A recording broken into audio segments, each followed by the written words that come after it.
Hey folks, welcome back to another review with yours truly, Sam Healey. Today we're taking a look at this little fellow right here, Samurai Jack Back to the Past. This is a game put out by Project Raygun, which is a subsidiary of USAopoly, and it is basically a resource management type game because you're having to collect certain types of support cards throughout the course of a journey in order to use those support cards to defeat the villains at the end of each of the 3 journeys that take place. And then, of course, your final battle at the end of the 3rd journey is going to be Aku, the arch nemesis, I guess, of Samurai Jack. So basically, let's get down to the table. I'll show you, generally speaking, how it works, and then we'll come back with some final thoughts in just a few moments. Let's get to it.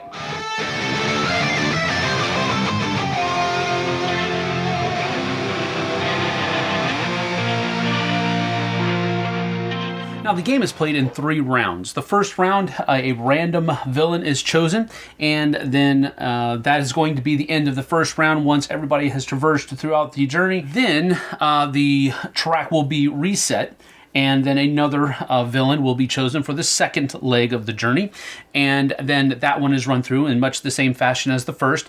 And then in the final round, the 3rd round, one of the incarnations of Aku will be chosen to be the final boss of that last round, and then once he is defeated, whoever has the most honor points at the end of the game is the winner. Now, the general game just starts with your journey tiles this way, but there are some of these encounter tokens that can be used throughout the course of the game. 3 of these are chosen at random and then placed on certain tiles of the field determined by 3 draws of the movement cards here. And then basically if a person encounters the wolf, they're able to draw an extra support card that turn. And then if someone encounters the Aku token, then they would have to discard a support card that turn at random. Now, each round takes place in a number of phases where, first of all, Jack is going to move along the track determined by a movement card here. Then each of the players are going to move based upon movement cards that they choose from their hand. And then Aku will be moved using the same movement pile here. And then everything resolves. So first of all, Jack will move, and he will move to the jungle space, and he'll move to this first space that's there. And then starting in the back of the line all the way to the front, characters are able to move themselves. And then once everybody has chosen, starting with, for example, the Scotsman here, he will turn over his card first, and he wanted to move to the jungle. So he will come and occupy that second space behind Jack. Then Sir Rothschild over here determines that he wants to go to the jungle as well. And so he will fill up that space. And then she wants to go to the city, so she will take the first space there. And then Monkey Man will go to the field, which means he will go all the way over here like that. Now, once everybody has moved, including Jack, another card is flipped over for Aku. So we will flip that over, and Aku will go right there. So if you are in a space by yourself, like Monkey Man is here, he will be able to choose a card from the stack that is here. And since he has one of his own cards over here, he's probably going to choose that. Because whenever you use a card that has your own skill bonus on it to defeat one of the levels of the villain, you'll get an extra 2 points added to the honor points that you're able to take that round. Then we go to the next person in line, starting from the front, and that is the Scotsman. Now, the Scotsman is in the same place as Jack, and when that happens, you have the option of drawing from this set of cards, choosing, or you can draw from the top support card. So if there's nothing down here that you really want or need, you can always top deck the first support card if you're in the same spot as Jack.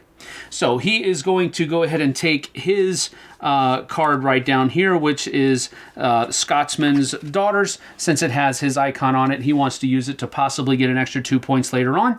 And then Sir Rothschild is able to go next. He also has one of his support cards down there as well, so he'll take that. Now, in addition to be able to choose one of the support cards from the top of the deck, any player that is in the same area as Jack is able to gain an honor point. So both the Scotsman and Sir Rothschild are able to get an honor point for going to the same place as Jack.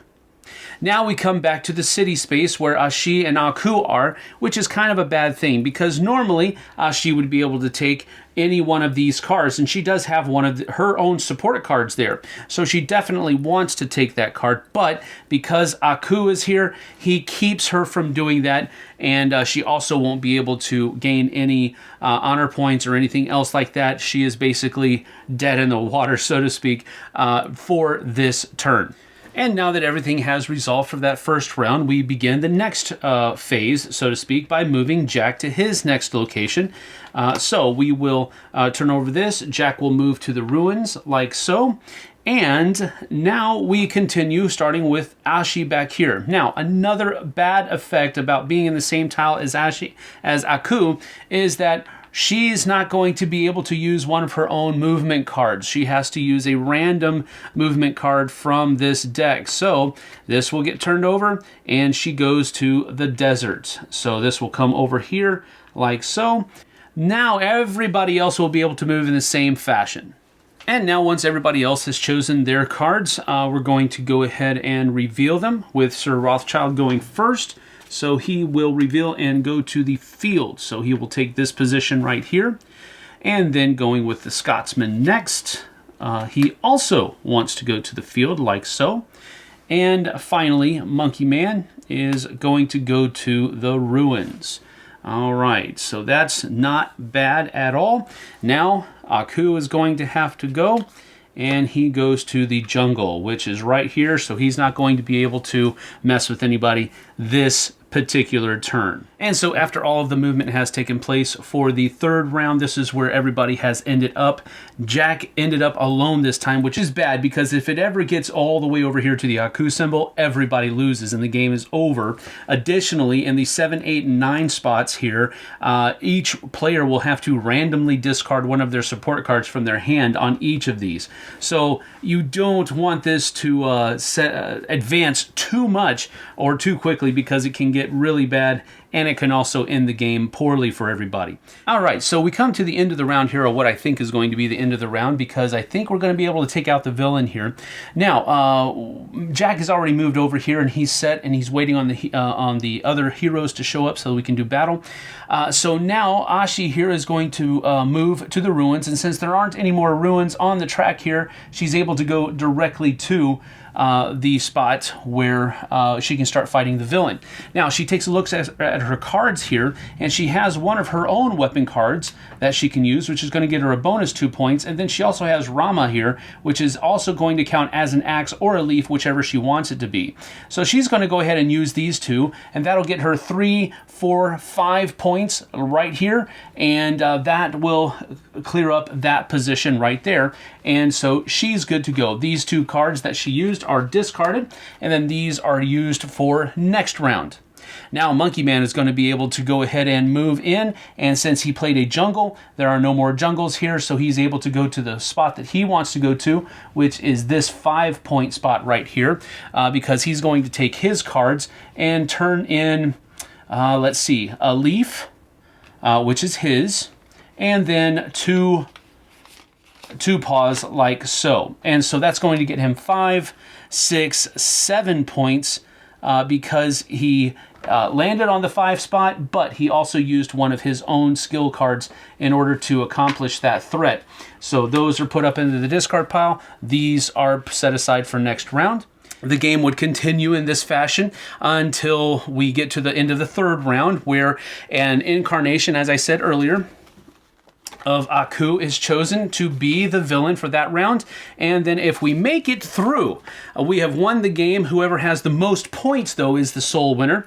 And remember, you do have to make sure that this insanity track doesn't get all the way over here, because that is also a game-ending condition. So that's basically how you play Samurai Jack.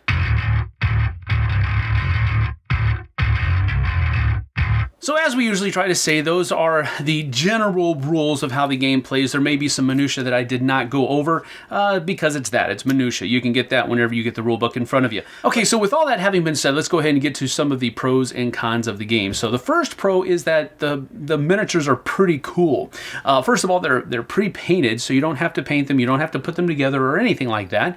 They come with colored bases, so there's less confusion there. But even if there was some confusion, it's pretty obvious which model is which because they all look very dissimilar. The fact that all of them are pre-painted is great, and I like the fact that they pretty good sculpts on them as well. Not incredibly detailed, but well enough to match the characters that they're representing. So kudos on the painted miniatures part. The second pro that I'm going to go over here is the fact that it is an easy, simple to understand game that can be taught in a relatively short time. And that's cool because, you know, if you take too long explaining how to play the game, then you're running into people's lack of attention span and that type of thing, and it just becomes a little bit of a slog at that point. So having a game that the rules are pretty simple and the game is not difficult to play at all, I think that's a great thing, and it's worthy of mention here in the pro section. Unfortunately, I think that's about it for the pros. Yeah, it had great little miniatures, and that's a draw. That's an aesthetic draw, and that's cool.